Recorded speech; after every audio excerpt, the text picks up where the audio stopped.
like you, we're not professional parents. So if you take anything away from this, take away that we're not perfect. We're two people trying to live according to what we hope God would want in our everyday lives, and we do some things really well, and we fail miserably at other things. And even this week, the last 2 weeks have been really hard weeks for us. And we'll talk more about that. We've got a lot of kids with medical needs, and one of our kiddos actually was diagnosed with cancer a couple of years ago, and so the last couple of weeks have been repeat of scans, and that's always a really scary time for our family because she's got a super rare cancer, and it likes to come back. So this was a hard week for us. So we've been figuring out like what we're both gonna talk about, getting the time to do that, this hard, so we'll start from the beginning. So, I've always wanted, a lot of kids grew up in church, went on mission trips to Mexico, started babysitting when I was 10, I was the church babysitter, always around kids. In high school, one of my youth leaders, she had been adopted from China, and so I got to see that whole process and hear about all the stories and see all the pictures about the orphanages in China, and it crushed me. Even at such a young age, I was just so saddened.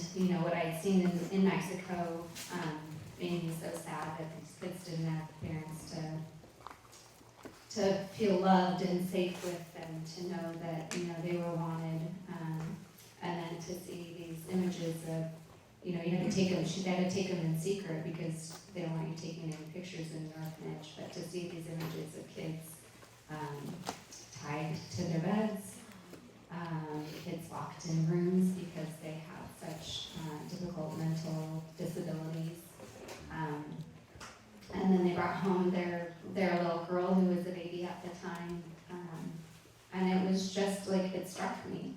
I knew I always wanted a big family from an early age, but that struck me that, my gosh, the need is huge, and it's not just, and I didn't know anything about foster care at the time, but it's not, to me, I was like, oh, it's not just in Mexico, because, as a kid, you're like, oh, it just must be there, and it's like, oh my gosh, all the way across the world, there are kids, hundreds of kids living in one home, and only 5 people to take care of them. And I just remember thinking, I've got to do that when I'm an adult and I get married.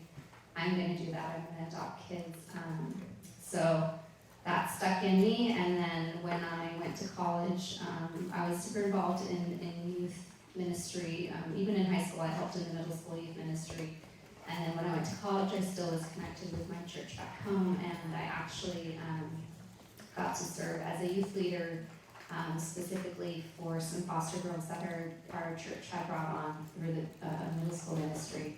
So I was their camp counselor for that week, and that was my first real experience with foster care, and I got to hear these girls' gut-wrenching stories of just the heartache that they had experienced in their short lives, the heartache from their home life, the heartache that they experienced at the hands of family members, extended family members, then in foster care, then in group homes that they've been in. And I just, as you guys know, as you get to know more about foster care, it crushes you. It's just, you hear things and experience things that aren't a part of your regular life. And I didn't grow up in a wealthy family. My parents were really young when they got married, so we were on the poor side.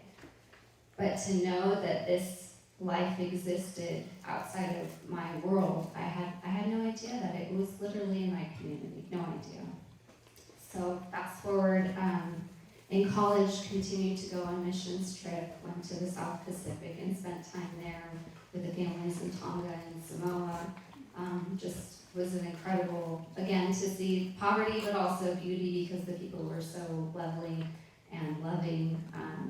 But that just continued, just to stir in me this desire to want to continue to minister to kids. And I actually, my goal was to be a missionary and run an orphanage. That was my hope. That was my plan in going to college. college. Here it comes. And I was at Biola University, and my older brother was a senior, and I was a freshman there at Biola, and so he wanted to show me his dorm and introduce me to the RD that was in charge of his dorm room. And so I was like, oh, that'd be great, like, here I'm this young little freshman, like, oh, and maybe I'll see some cute boys while I'm there, like, maybe I will. So he walks me into his RD's room, and all of a sudden I see this guy like whip up off the RD's couch, and he's far too young to be the RD, but he was really cute. And it happened to be my dear husband. He was pretty hot. He had big muscles, and I was like, wow, this guy's really cute. But his cheeks were huge. He had just had surgery to get his wisdom teeth removed. So. In my senior year, I said, I'm done dating. I'm so done with it. And then she walked in, and I knew, honestly, at that moment, oh my gosh, I'm going to marry her. I don't know. It's so weird. And I didn't pursue. What cracks me up, and I'm not going to get her. Well, that story's for another time. And dating advice section. Anyway. But I took her away from the dream of being, running an orphanage. Yeah, so I saw him there and was like, oh my gosh, this guy is so cute. Like, but he's a senior, but I don't know. And then time went by and he asked me, So, I just realized why she married me, for crying out loud. I mean, honestly, I think I'm actually joking. As you were talking about the orphanage, that is technically the way I kind of grew up. It was poverty, abuse, a really bad situation. Did you see me as a project? I'm thinking, no. The tank top kind of made you a project. I was okay with the muscles, but I'm not okay with the project. There's something there. But briefly, really quickly, after we were married, and there's, each of us had career.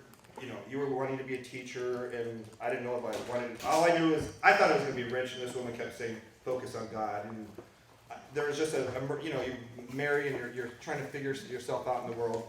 My wife kept looking at websites for orphanages in Ethiopia. I'm just going to cut to that point. Is that fine with you? And first of all, it's pretty amazing back then, just the fact of the power of social media, being able to look at these people like you running an orphanage in Ethiopia and actually saying, you guys, I need help. I have somebody here who needs help. And my wife kept looking at the pictures, and it's very much like that movie, Instant Family. Like, why are you looking at these? You can't say no. But anyway, Jen kept looking. But she's had points in her life where she knew timing, because I didn't realize that it's such a dysfunctional life that I had, that once I had 2 children, I was like, oh my gosh, I don't want any more children, because I was afraid of the disruption. Does that make sense? Like, the sense of control was very good. By the way, sense of control, that seems to be I really had to get over a lot of things. I remember the first time I was just like, you know what? Met with my guy friends. I'm going to come to my wife and say, you know what? We're not having kids until we save up enough money for the house. Okay, I'm going to be a man and put my foot down. My wife literally looked at me and says, that's great, I'm pregnant. So with this looking at Ethiopia, you were fond of this particular ministry. And my heart wasn't in there. And then she showed me a picture of, Hannah and Marin. There's a 15 and a 3-year-old. And my heart went out for the 15-year-old. I was like, she just has this magic for timing. But I was just like, yeah, sure. Why not? Why don't we do it? And from there, we did an international adoption through Ethiopia. And for those of you who don't know, Ethiopia is now closed, but, we didn't really care about the expenses. We'd figure that out. But international adoption is expensive, and there's a lot of paperwork, and there's a lot of oddities, and you have to travel. So if you guys have any questions about international adoption, we're happy to help you with that. It was a good experience. We did break a rule, which we didn't think that the rules to be respected, and that is you're not supposed to screw up your birth order. Okay? So remember, we had biological kids. And we considered it, but we were like, come on, we're doing God's work, what's the big deal, kind of thing. It is really bad to screw up your birth order. Now, I technically think it's actually it is difficult for the firstborn. Your other children are like, lost in the middle already, you know? So there's not, but the firstborn is a placement that's gonna need to take adjustment, okay? So we haven't had that experience with foster care, but that'd be, I guess, in your some of your scenarios, having a foster child come in that's older than the firstborn. Now, I don't know what that's like, maybe a foster child that's older than your first foster child, but you get my point. I think that would be pretty disruptive for certain kids in the family. But anyway, for what it's worth, if you ever want to know what not to do, consult us. We'll help you with that. You want to take it? So, backing up, he forgot about our bio kids, so we have,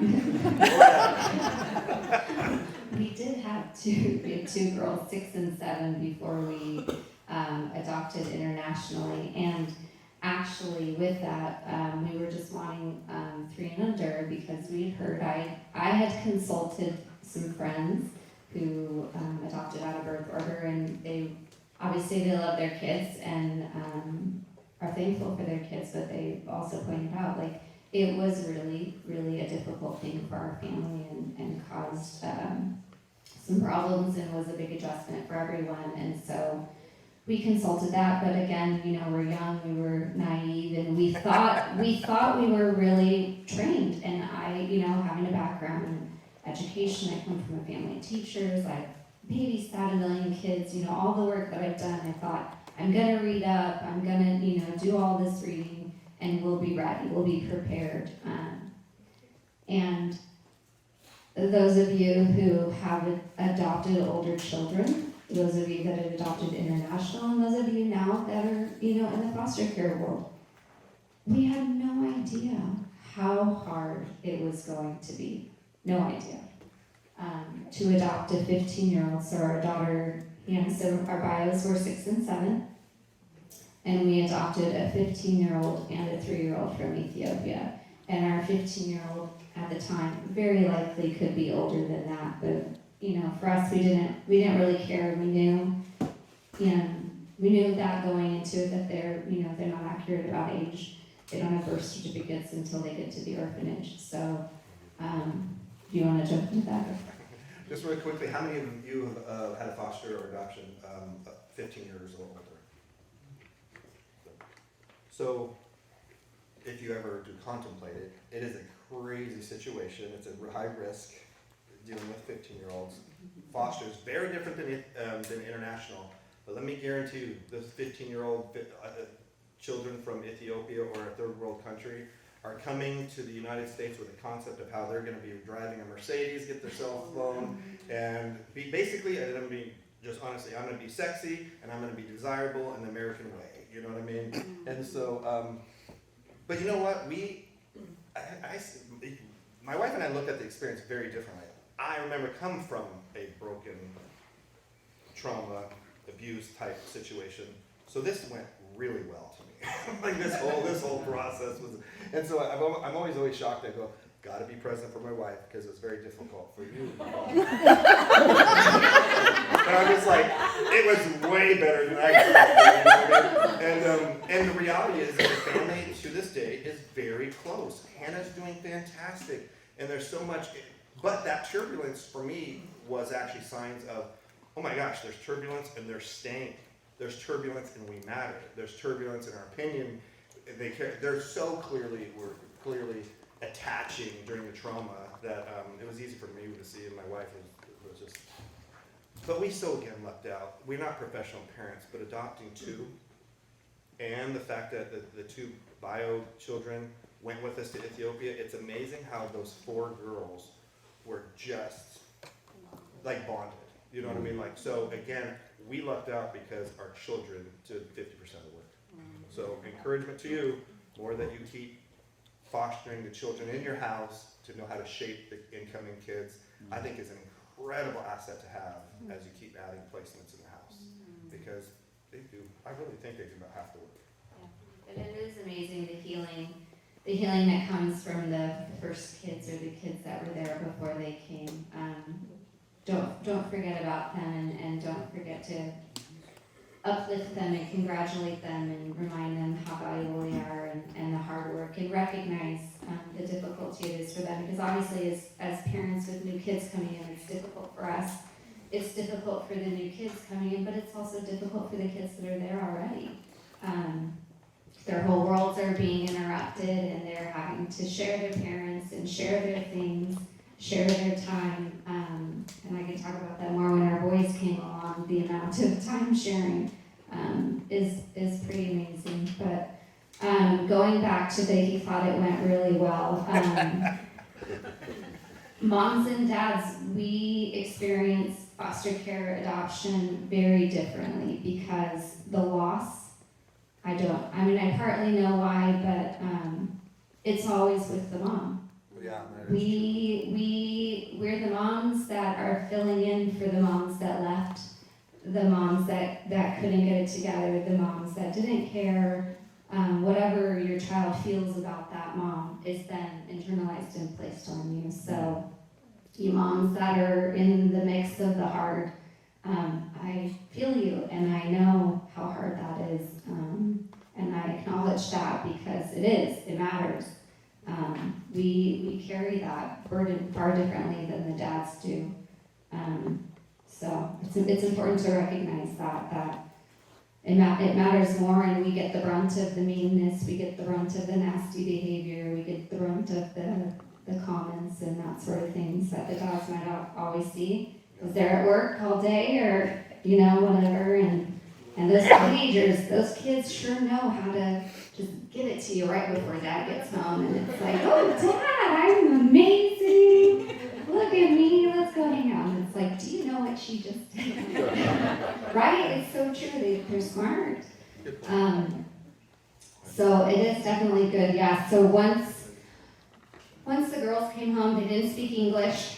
Our daughter, even though she was 15 years old, was about a second grade level all around. So our girls had to learn English, and so I'm a credential teacher. I was working for a charter school that serves homeschooling families and homeschooling my two girls at the time. So I was working double time on trying to get her caught up adding, subtracting, multiplying, dividing, and figuring out what grade do I put her in? Like, I had no idea what grade to even put her in. It was so hard.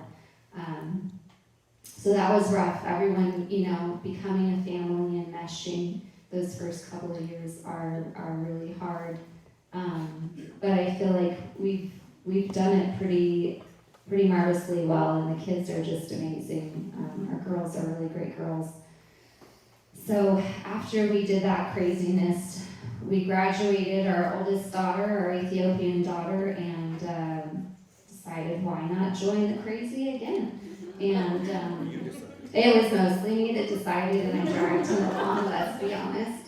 So our dear friends Jennifer and Mark were fostering, and I was watching their little one a couple of days a week, and you guys know all the ridiculous rules that there are about fostering. Essentially, you have to get certified as a foster parent if you want to babysit your friends' foster kids, more than a couple of days a week.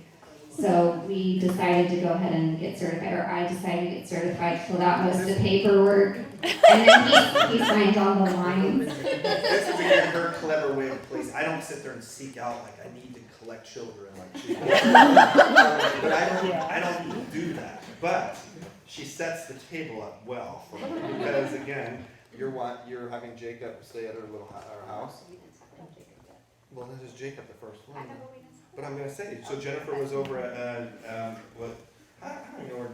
They came to our house. Well, I know. I walked through the door and I saw Jacob, and again, it was one of those moments. We were doing respite for Jacob, but we had a work event. You and I had a work event, and so I came to the house because Jen was gonna babysit Jacob while you and I did our work event. You guys, the moment I walked through the door, Jacob and he looked at me. I looked at him, and I was like, holy cow!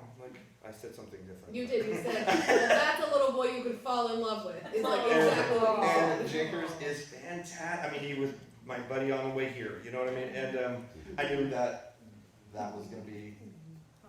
We were going to move forward with him, and it's gone. That's a crazy story, but you don't have a lot of time to tell.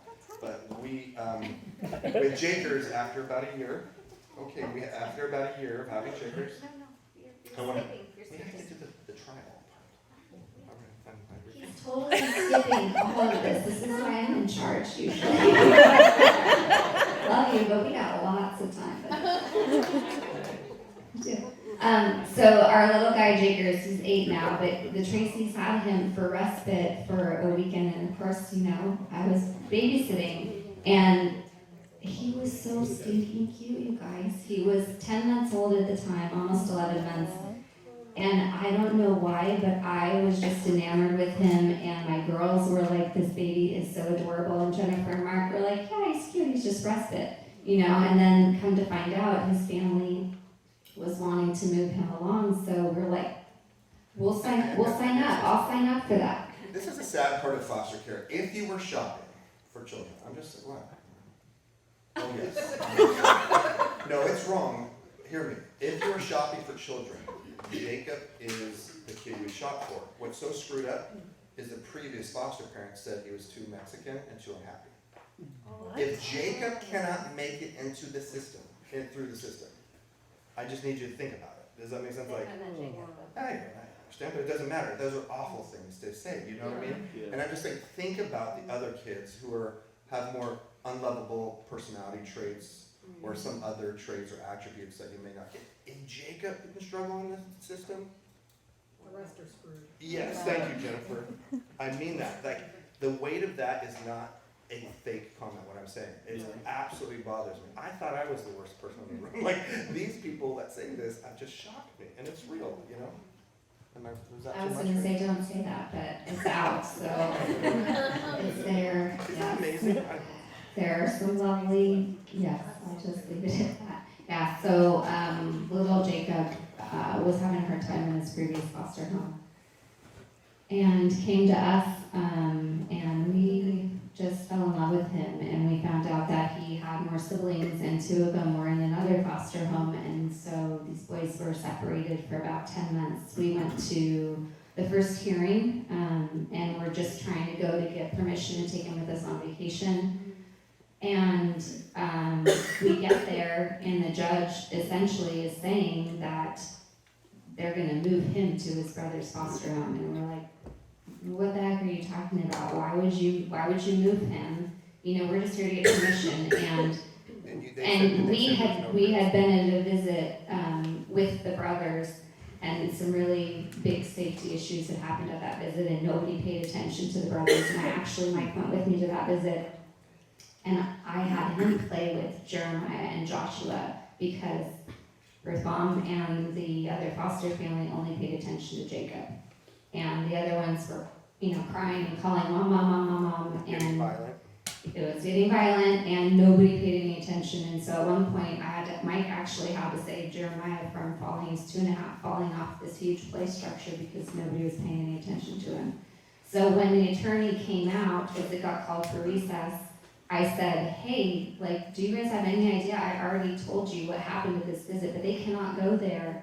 And at the time, the birth family liked us, so they were like, no, we don't want them there. They don't feed them, they don't take good care of them. So, you know, we were there thinking, oh my gosh, this kid that we love is gonna be removed from us. We go in and have the hearing, they finish the hearing, we come out, turn my phone on, and there's a phone call from the social worker saying, hey, the brothers have been removed from their home, can you take them tomorrow? So we were like, holy cow. It was easy. Okay, yeah, I mean, it was an easy yes for us, but you guys also know, like, they came with literally nothing. They had taken our son Joshua from school, so all he had was his backpack. I mean, their clothes were not in good shape. They were not in good shape. Jeremiah had this huge scrape hidden under his hair.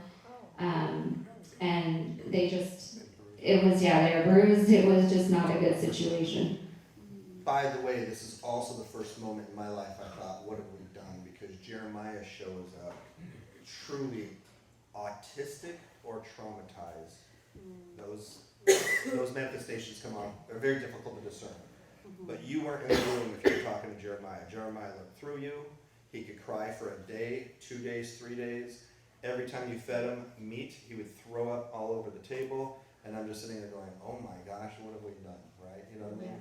Joshua, which I know you don't know these children, but Joshua is a sixth grader who is polite and nice, and Character award at school. if you read the police reports from his past, the foul language is shocking of the kind of kid that he was, and so these are their backgrounds, is what I'm saying. But man, you know, every time they had a visit, you guys know the story, visits, crazy cycles, right?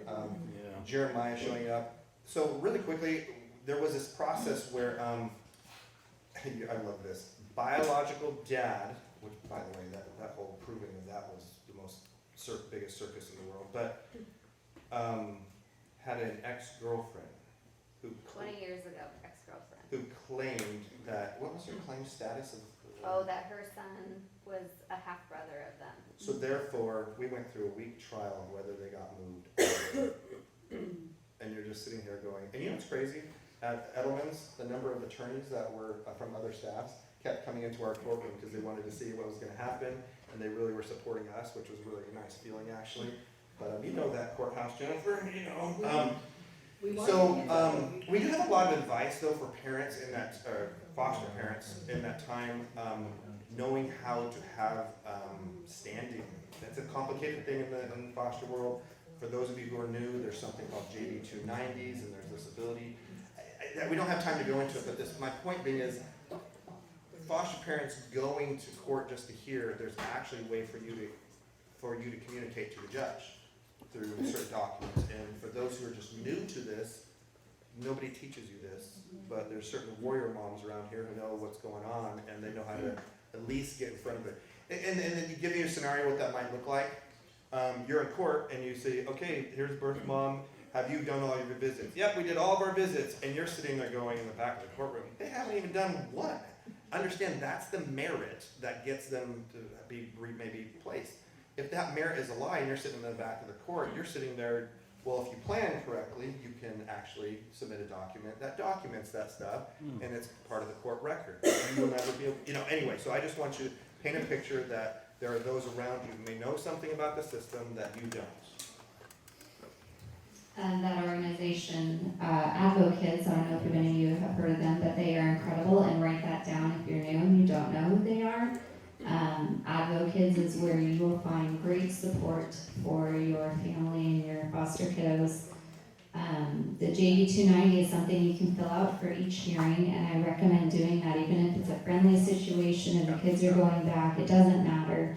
It's a way for you to undiscriminately give information to the court that they may not have. You can assume the social worker is giving it to them, you can assume the children's attorney is giving it to them. Don't assume that, because it is probably not going to happen. But it's your job as the advocate for your foster children to let the court know what needs they have, what needs they're not getting met, and specific needs that they might have in your home and that you're fulfilling, and also how they're connecting to your family and that sort of thing. It's important for the judge to have that objective idea of what's happening. So the boys are all in our house. Tell them your schedule of ABA therapy. Oh yeah. Yes. What's the gap between the 3-year-old and these guys?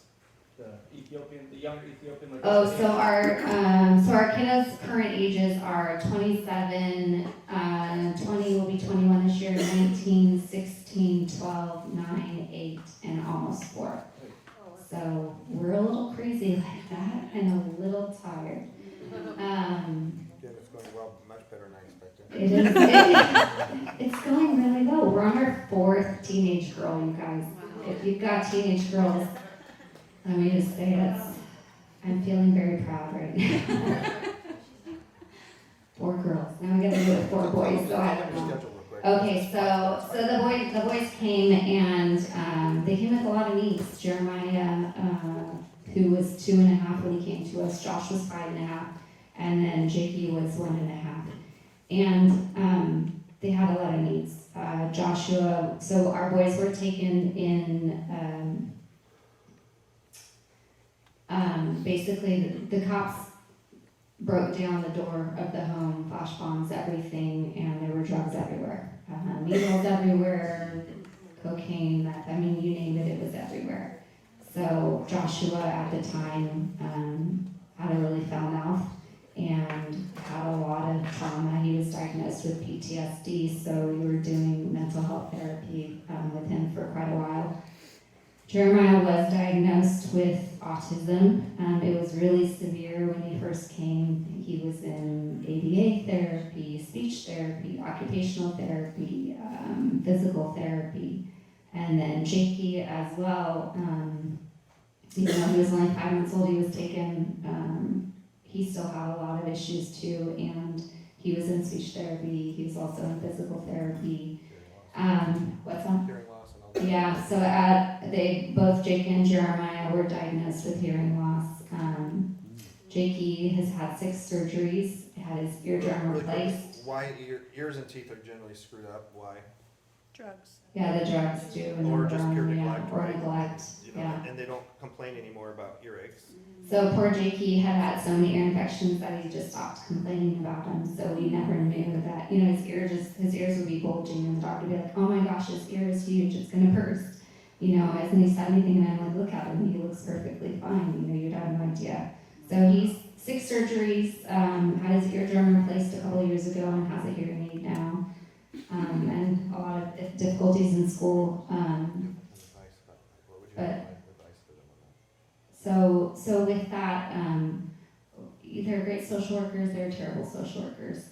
The 3 boys social worker was not great, and she wouldn't fill out anything. She wouldn't fill out anything. So advocate, you guys, if you know there's something going on, even if you're worried about retribution, which we were worried that they were going to retaliate against us, go the extra mile for the kid. Go to your primary care doctor and get whatever it is they need. Go get the services they need. At one point, we were doing, well, I was doing, I think 21 or 23 hours of therapy a week between the 3 boys. It's amazing looking back at that because that's not what we experienced now, but I'm like, dude, I survived that. That's crazy. It's crazy. But in the midst of it, you don't realize it. Maybe I looked crazy. I don't know, Jennifer, did I look crazy? I was doing 10 hours with one kid. Yeah. It's like, you and I were both like, just It was surviving. really hard, so we're really tired now, but, go ahead. So, but it's paid off. Jeremiah, if he were to come through this door, literally, I just went to after a baseball game, I'm at with coaches, and unequivocally, for instance, Jeremiah is their favorite kid on the team. They say he nonstop talks to them, but if you guys understood, remember the kid who I just said, if you gave him meat, he threw up. Do you know there's people out there that solved that in like 24 hours? And it's, and if I swear if I didn't actually know that this happened, I said that's witchcraft. It's the make-believe story. But it's true, and it's like there's these techniques that people have with these kids who've gone through trauma to literally reset them, build new neural pathways, new responses. And if any of that language makes sense to you, there are ways for kids to start experiencing reality differently than their old trauma. And I cannot express to you how important that is. If you don't know the trauma that these kids have experienced, everyone, it's easy for us to kind of be like, okay, but it's a new day. I would love for people here to realize when you see behavior in your foster children, 10% is really about what's going on at that moment. 30% is the most recent history, and 60% is the long history. I so believe that almost about all of us in the room when we fight with spouses, as we, do a lot of things. If you don't really dig into what trauma is, it's so easy to be like, come on, just get over it.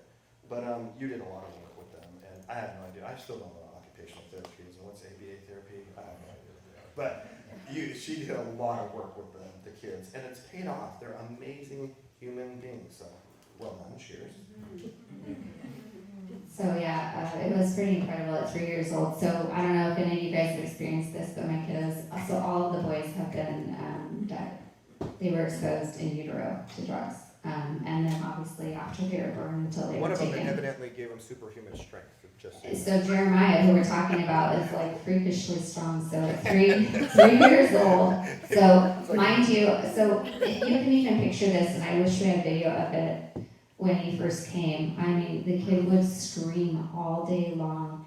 He, at a very young age, ripped off his ladder off his bunk bed, and it was a thick wooden ladder. And he swung it at me and then broke it. at 3 years old. Whoa. So, he's not big. and he's not, yeah, he's a scrawny little It's like- kid it's who's like like Spider-Man. literally freakish strength. So when we were at occupational therapy, I mean, they were amazing and I am so grateful for them. But his therapist, who was a man, would stand on the back of his tricycle and he would ride him around the therapy place like multiple times. And he's 3, you guys. He's this scrawny, tiny kid, and he would take his therapist around. And then once he was tired, I mean, he didn't really look Once he was tired, tired. but once he was tired after he'd gone a couple of times, he then would sit him at a table and put all the foods. I brought all the foods that would make him throw up, and he sat at that table and he ate every single thing.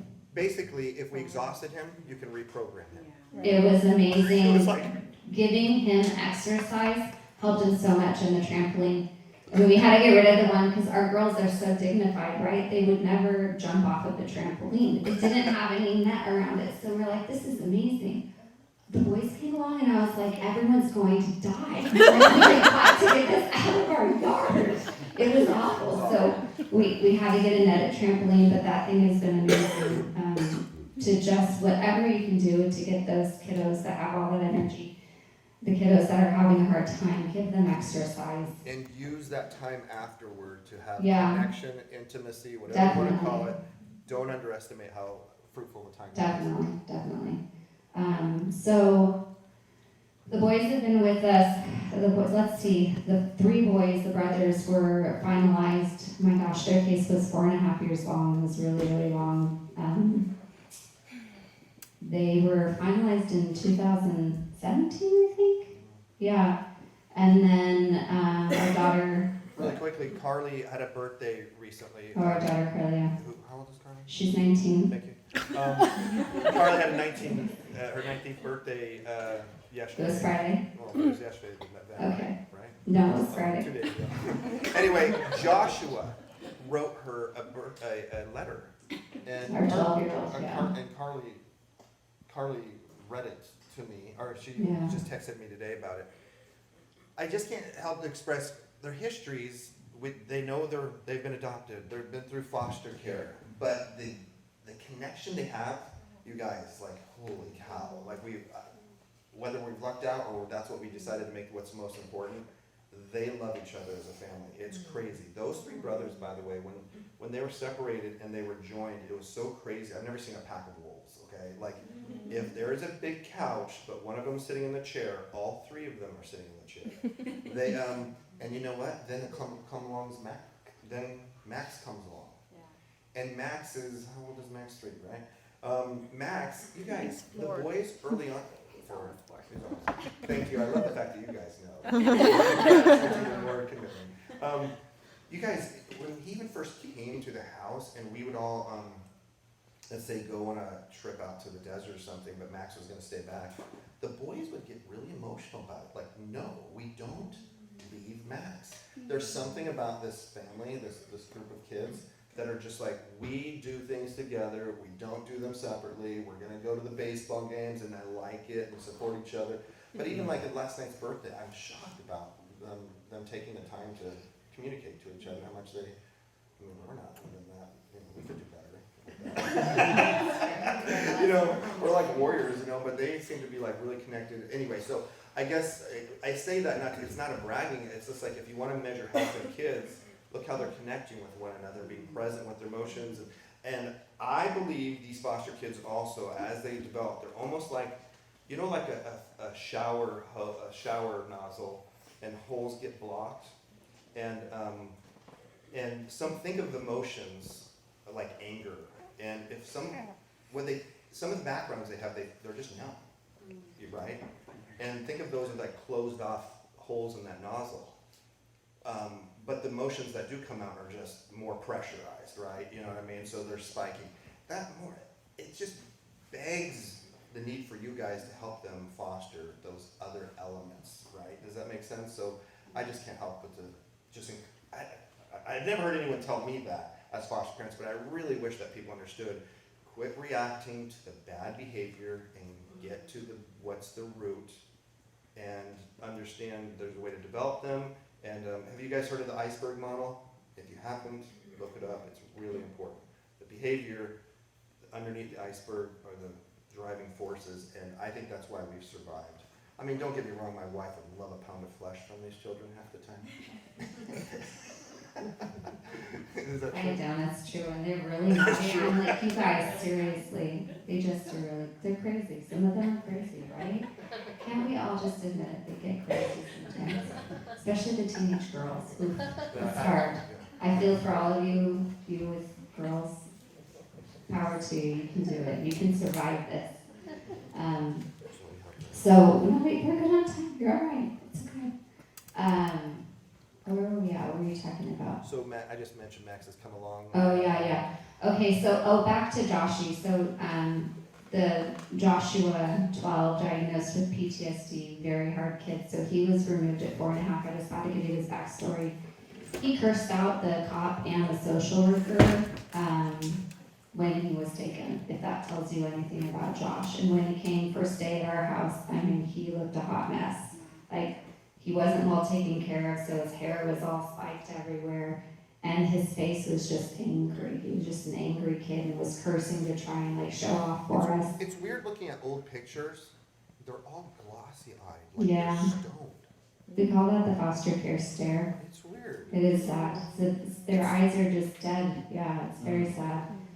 So that very much was Josh. And to see, he's 12 now, so when he came to us, he was 5.5.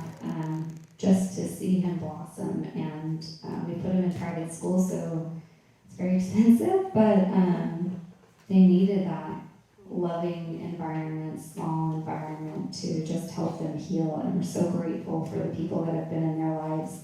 The Tracy family and our family is pretty much intertwined. Our kids go to the same school, so we pick up, drop off, share that together. I've got an enormous car that fits everybody, which is amazing, but it's amazing the people that are around you that help your kids heal, the family that helps, that comes along and helps them heal. So whatever you can do, meet the people here. If you don't know other foster families, get to know the people here. You need people in your corner. This is hard work that we Especially do. people who get it, And you need people who get your kids are not just going to say you have a bad kid. They're not bad kids. They've had really, really hard lives. And we have to remind ourselves of that when we see and feel the bad behavior. There's something else going on. There's something triggering them. We've got to look at the underlying issues. We have to remember that as parents too, and spouses, that we've got to work together and see what else is going on. So Maxie has come along. He's been with us for 2 years, finalized this last August, and so we've talked about some of the kids having a lot of medical issues. I can't even count how many surgeries all of our kids have had. I think we're probably at like 12 maybe. I don't know, a lot. So Maxie came to us, sweetest little guy, but he'd been in several family placements, was supposed to be adopted by an aunt. It makes me laugh that she says Max is the sweetest little guy, because he's by far the one who can get under my wife's skin the most. It cracks me up. He is sweet. Oh man, gosh, he really loves to. You know what it is? He sees her get angry, and he's like, you know, he's just one of those. But his health issues, we're not really sure what's going on with him. You want to talk about it? Yeah, let's talk about it. Because it's helpful to them, because they're gonna have kids that come in and you have no history, you know nothing about these kids, and then you discover it as you go along, and it's overwhelming at times. So for us, Max, social worker thought he was healthy.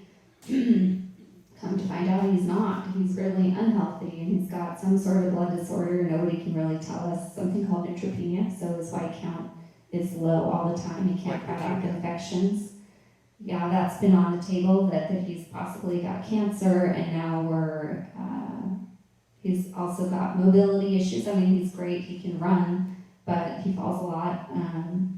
He's got these other health issues and just breaks down all the time, and you can usually tell his blood is off right now, just because he gets all emotional. You can tell. They've discovered, so he's got, I think we're at like 7 specialists at CHOC right now, and we just added Children's Hospital LA specialists, second opinion, because CHOC one of these issues they've never seen. So this CHLA doctor has been amazing. But he's got a crazy medical road ahead of him. So whatever you guys can do to advocate for your kids and keep up with that, I would say do that. It's hard. We're tired. I'm in a season like I've never been so tired. After our daughter was diagnosed with cancer in 2019, I feel like I cry so easily now. It's so strange. Like I can do it. I'm empowered. I grew up with brothers. I'm good. I can handle this. Oh no, that happened and it just wrecked us because you have no control. Cancer is the worst thing ever. You have no control. And her particular cancer is extremely rare. She's one of 4 kids ever who's had it. And yeah, that we know of. Thank God my wife found it within 2 weeks pretty much it's a form of cancer. That in this case was in her leg, and even with COVID coming around, they had surgery. How fast? We got it out. So it was found end of January, beginning of February. Initially, when we did the biopsy, they said, we're at chalk. They come out because we're like, oh, what the heck is this? And they're like, oh, I think it's fine. Don't need to worry. It looks benign. It's, you guys are good. So then it obviously got sent to the lab after that. So we finished the biopsy, go home. 2 weeks later, come to find out it's this really rare cancer that hardly any pathologists have seen. 100 known cases ever. I think AI, we actually think AI, by the way, is what identifies it. Because I think that's why most people die from it, is they don't think it's actually bad cancer. And It's super rare. So radiation, chemo don't kill does it. not kill it. That's why it's so bad. Which is, let's just talk about that. It's kind of crazy to wish your kid could have chemo and radiation. Like, that's something we were like, oh, maybe we can fall back on that. Like, that's psycho. Like, we know people whose kids have gone through chemo and radiation, and it's awful. And to know that that's not an option for her.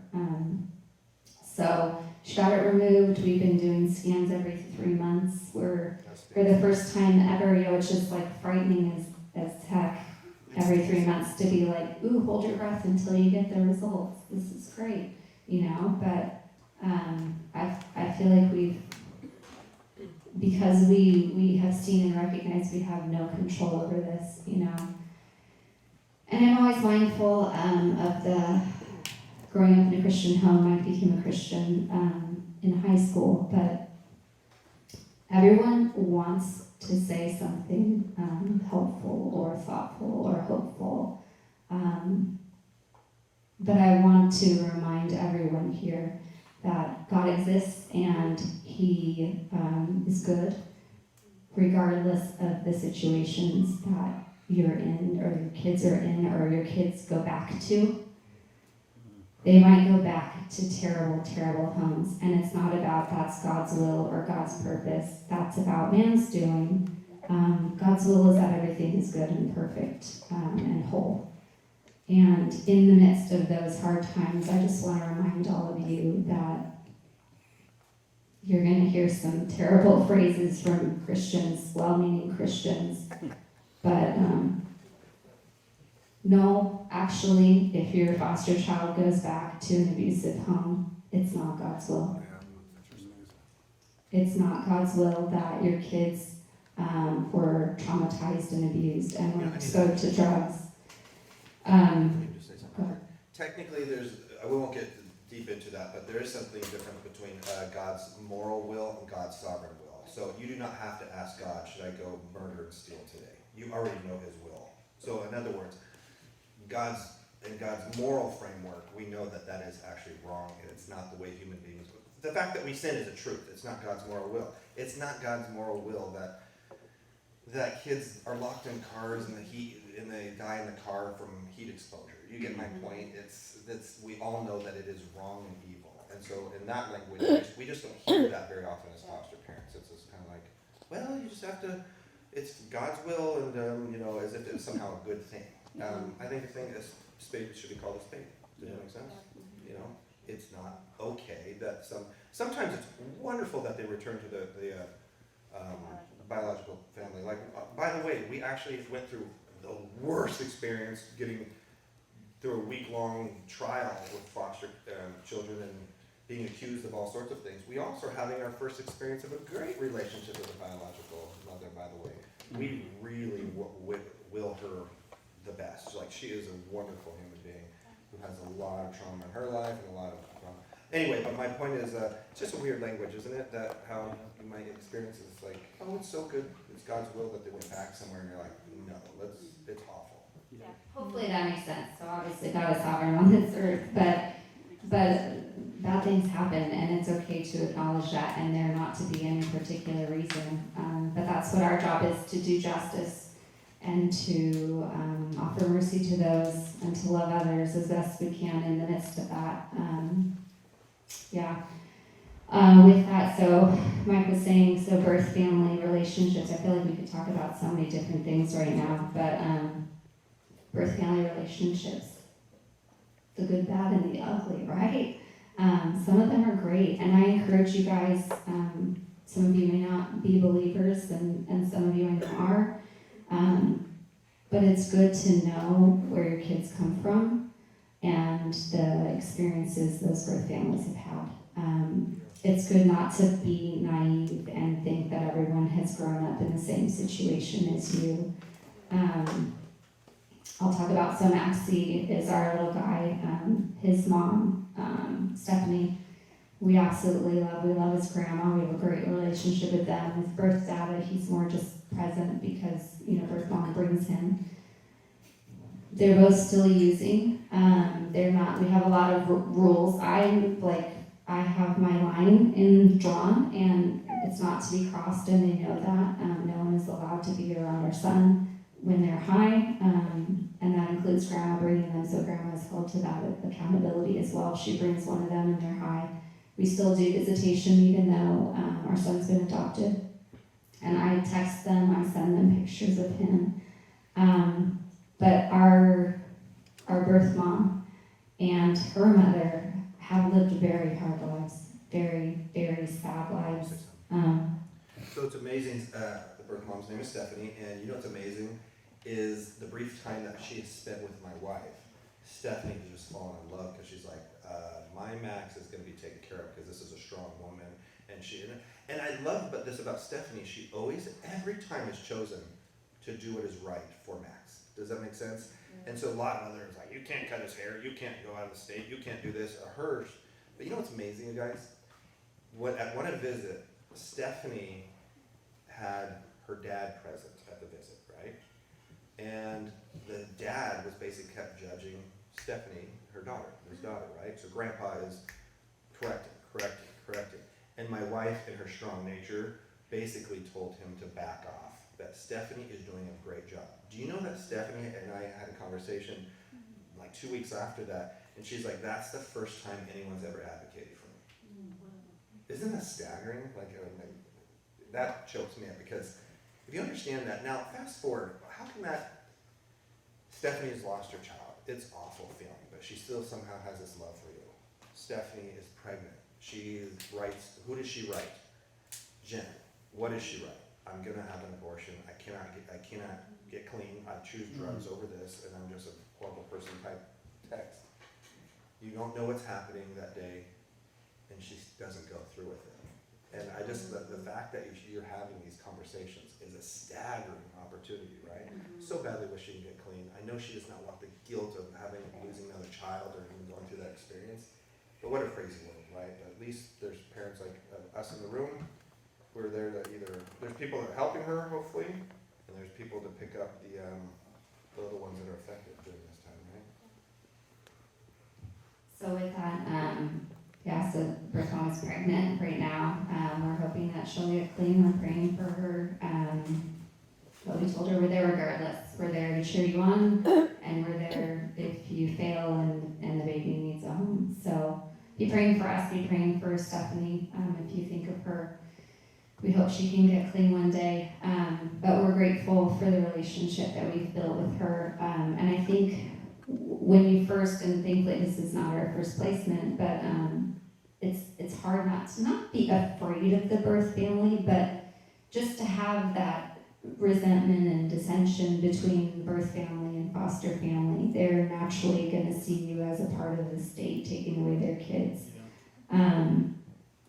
Do your best to show them grace and to remind them and be kind to them, and remind them that you're there to support them and support the child as best you can. It doesn't always go well with our boys, but we've actually talked back and forth about getting a restraining order because they've stalked us and found our house and driven by and dealt with all of that. So I'd say with that too, be mindful of what you're posting on social media. Be mindful that your address is out there if you own your home. Be mindful as you're leaving your visit that nobody is following you. We just actually heard just the other day that a cousin or an aunt that Max lived with is stalking us now. So Yeah, sure, that's that's brand new information. Just was at my husband's work. I'm totally oblivious.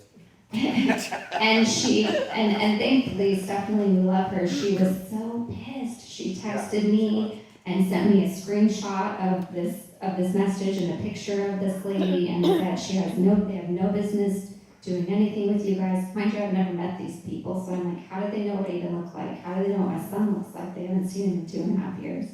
So just be aware of your surroundings. Do your best to love these birth families if you can. They need it. They've had hard lives.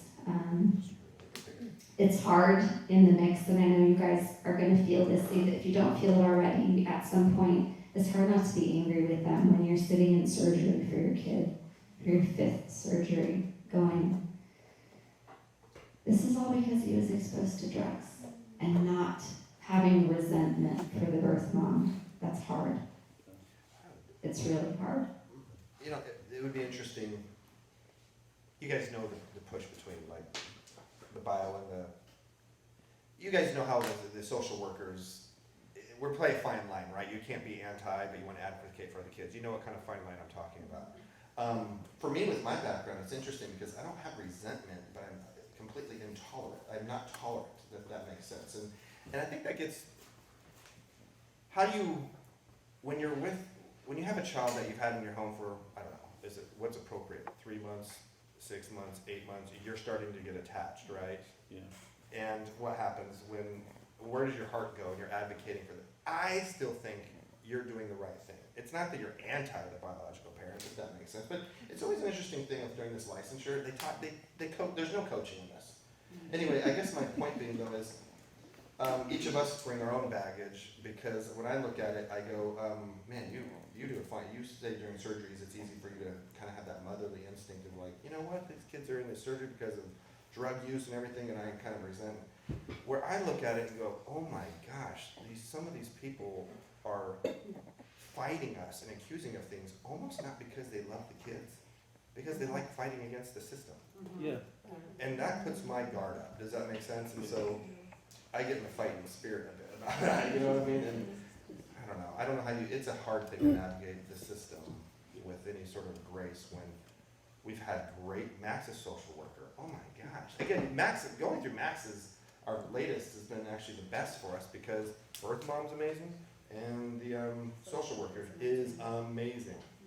If I didn't have this experience, I would have been like, social workers are just the devil's spawn. You know what I mean? They're just awful people, liars and manipulators, and our paperwork, so in other words, we've experienced all of the things in court of misrepresentation and manipulation, and it's just been awful, so we should ask a question. Yeah, I'll offer a question in just a minute, but I do have to say on the one conversation we've been talking about how I mostly have done the work, so Max, the social worker, happened to be my friend, so we were on hold after our daughter had cancer. We were just like, we're gonna sit in this time and not take any more placements in, and I was like, oof, but I just have 3 boys. I really would like a girl. There's so much boy stuff around my house, like all the baseball, he's still in his baseball attire. I'm like, there's so much testosterone going on. It'd be so nice to dress a cute little baby girl. And mind you, the last baby, so me right now, the last baby that was in my home just turned 19. That's the last, all my kids have come older. So we haven't had a little Some baby. people celebrate this. Look at Right? I don't. I love, they're so cute when they're so tiny.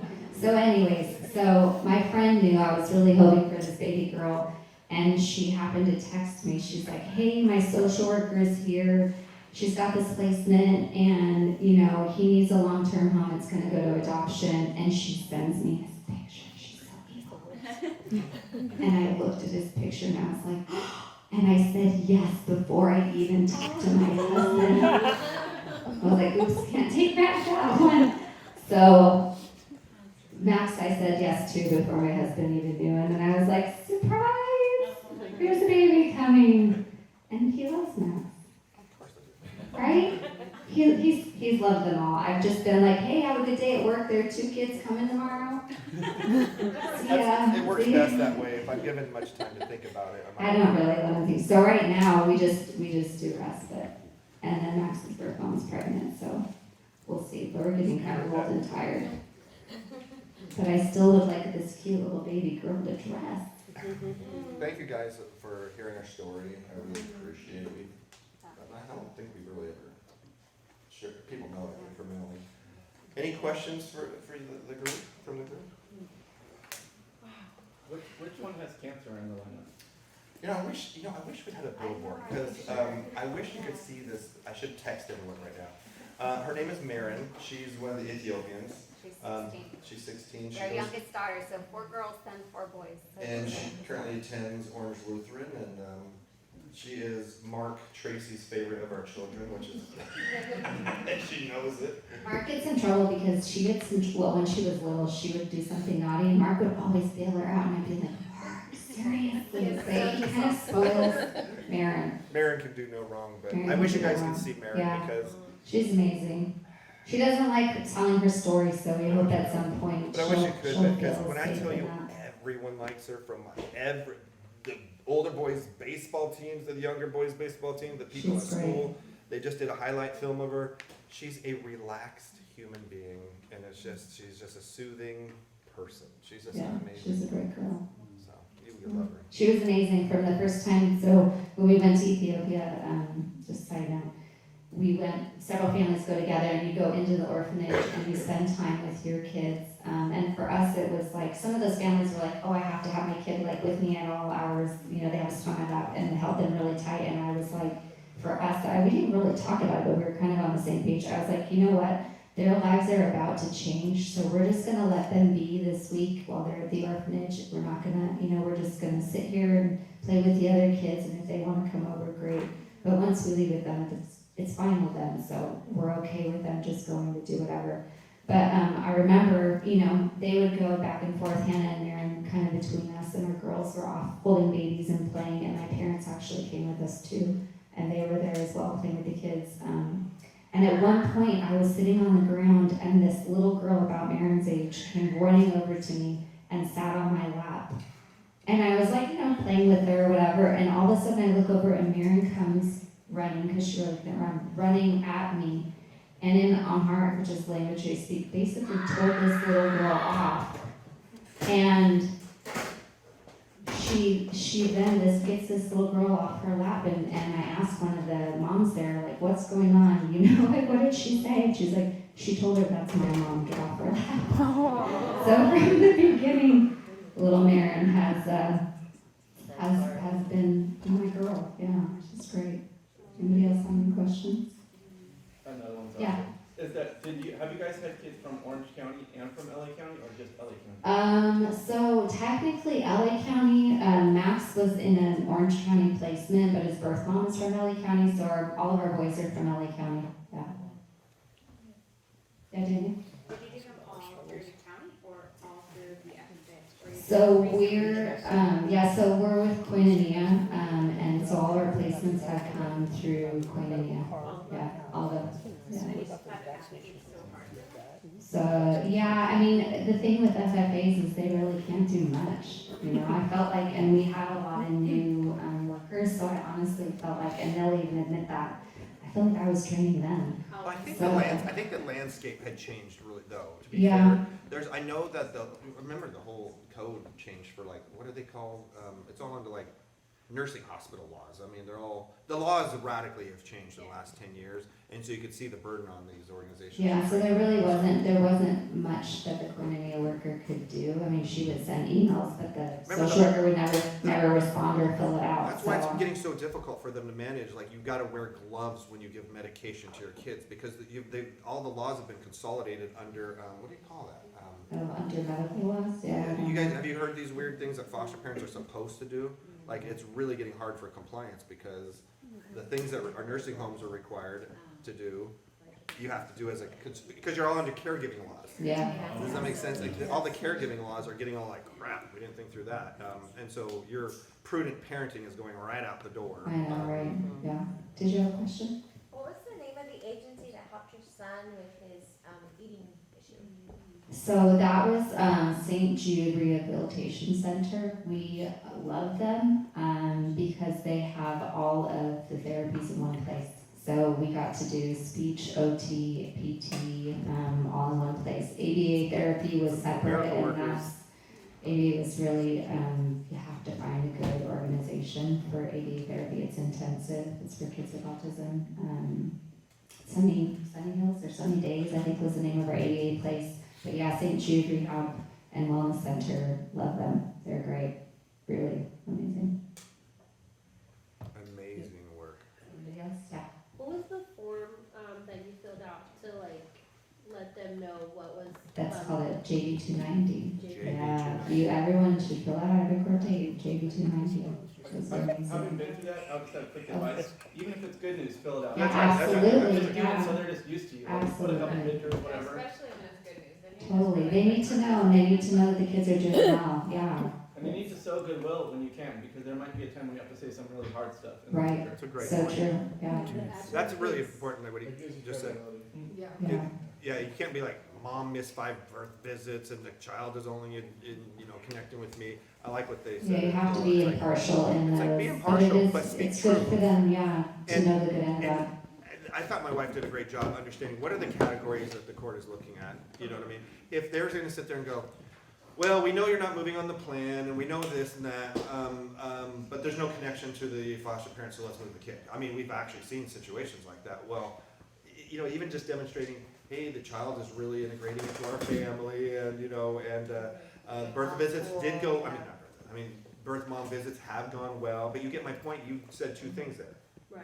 You upheld the fact that visits are going well, but they're just I just really appreciate what you just said there. It's really cool. And the AdvoKids website will help you fill that out, and then AdvoKids will actually proofread it for you Oh, that's and nice. give you Yeah, They're an amazing. They really, Advocates is incredible. We can't say enough good things about them. Yeah, they've been amazing. Yeah. I've heard 2 things, because I'm with county. Mhm. And I've heard that when you do the JV 290, that the parent sees it, and they can have access to your privacy. So I've heard mixed emotions about it. So for the JV 290, it's a court document, so everyone can see that, but you should not be putting any private information on it other than your name, and even then, Just if pictures of kids. your name, if you want that redacted, there's another form you can fill out, and you put your name on that form, so it doesn't go on the JV 290. And that's usually when you're filing for a de facto, it'll ask for your. Yeah. Your address, yeah. And then you have to put the other form on top of confidentiality. Which of What's course. the other That form? What is that form? It's all on. It's the- like a one, Okay. JV 120 or something By like the way, that. it's It's all on Advocates, 50-50 and of it the literally tells you how to fill it out. But it's a amazing. 50-50 of them honoring your privacy. Yeah, That's yeah. why I've. But no, but the JV 290 is only pictures of the foster child, not your family. Does that make sense? Yeah, so for the JV 290, it's information about the child in your care, and then we always include pictures so that the judge can see how That the they're kids are looking doing. healthy. Yeah, and that they're looking good. Yeah. Anybody else? I'm so glad you guys got this because we didn't even get that. I know. We did not know. It was like Yeah. JV 290. I would say also, if you have a question and you think it's dumb, ask it now. Because Right. they're so dumb. It's so crazy. Like how There's many so much you don't know, you Yeah. don't know, Yeah. right? I haven't done foster care for a long time. Our kids are old, but there's so many like acronyms and stuff, and then Yeah. the rules change. If you're scared, just say you're scared. You should ask because you're already so far out on the limb that you don't feel embarrassed that you're dumb. Yeah, you're already or stuck. Yeah, Yeah, So, yeah, you've already stepped on a limb, like, yeah. yeah. Go ahead. So our case is kind of unusual because the court controlling case is out of San Diego. It's where the parents are from. But she's been living with her aunt for the last year and a half. So it's a split case between San Diego County and LA County. And now we're the permanent placement in Orange County. So she's actually out of 3 different counties just to make everything confusing. So we've had a lot of trouble dealing with regional center, trying to get information from them. I guess they're just working from home now, so there's not an office that we can walk into and start complaining. So like the amount of phone calls, emails, messages we leave. So like my wife's been an absolute trooper being on everybody's ass, and Koinonia has been great too. But it's like we've had her for a month. We still don't have her birth certificate, her medical records. Listen up, this is you normal. you got a long way to go for all of that, buddy. I'm sorry, In fact, I'm gonna be a bookie. We just trying to get got her our an son's social security number, Yeah. literally, Wow. and he's 8 years old. For you, were the family members guardians? Were they given guardianship, or were they just fostering? I think her aunt was just fostering, Fostering. So, but she's special needs, and we're trying to get her an aid. Oh, interesting. And so, If you and we're if trying, you well, have we're the trying to get her attorneys- everything. We need PT, OT, speech therapy, like Okay, first of all, everything. We need some of these everything. moms have And covert people working in So, these areas. So I- can you yeah. help them out? I can help you out. I'll Yeah. talk to you after. yeah, But I do have some numbers that you can call. But, I mean, social worker, it's the social worker's job. So you know what you do?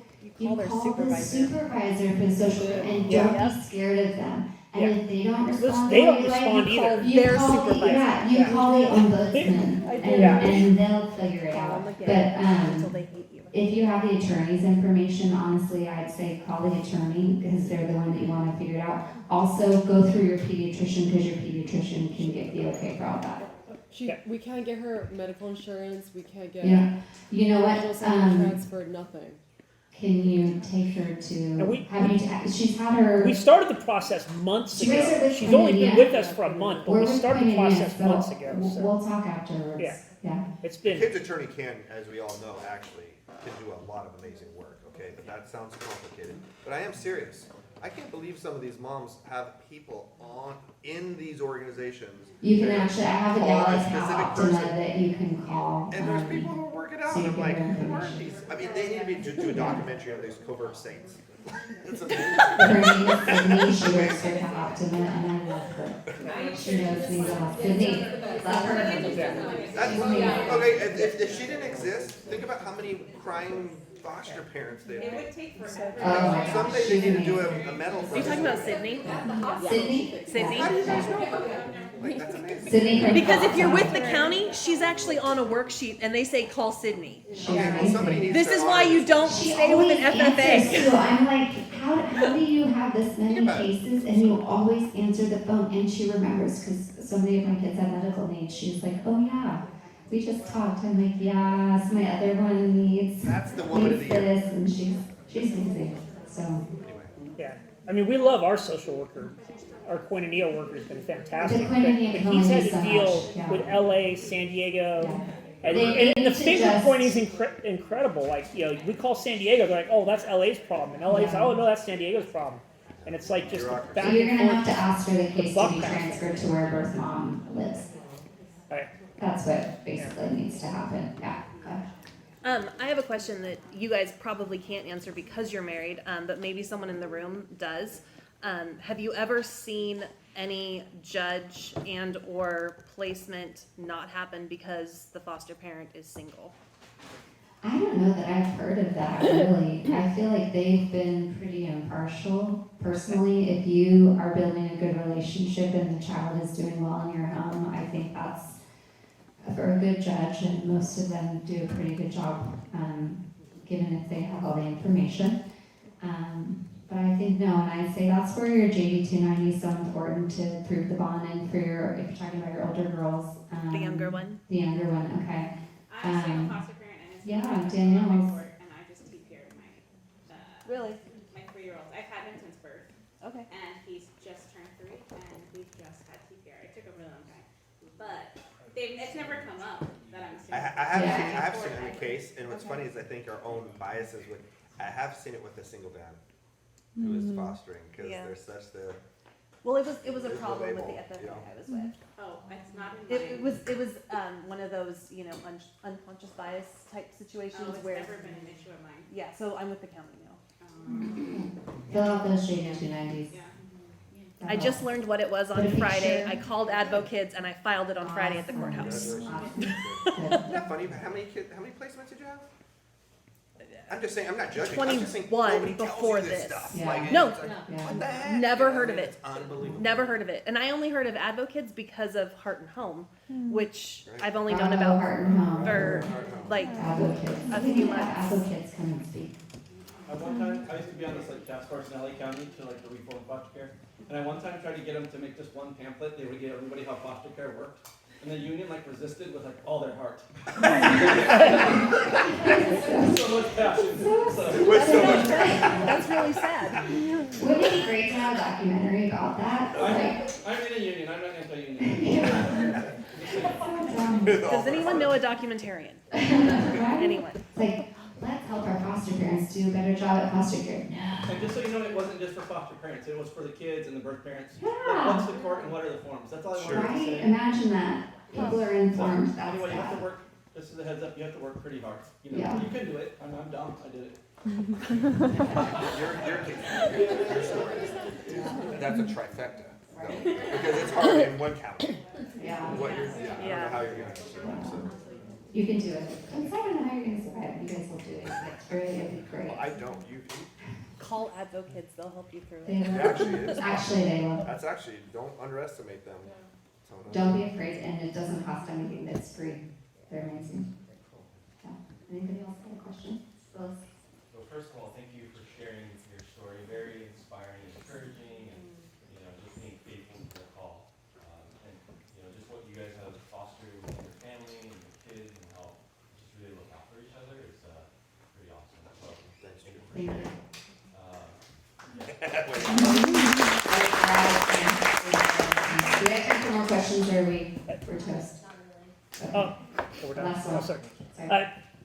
I guess it's more of an opinion, but our placement just started calling us mommy and daddy, Mhm. which I'm okay with because I don't like being on a first name basis with a 5-year-old. Yeah. But my wife's kind of uncomfortable with it, so the compromise was to call us, Daddy Chris and Mommy Raina. Mhm. Those are good compromises, but But- out of curiosity, I'm curious, why does it make you feel that way?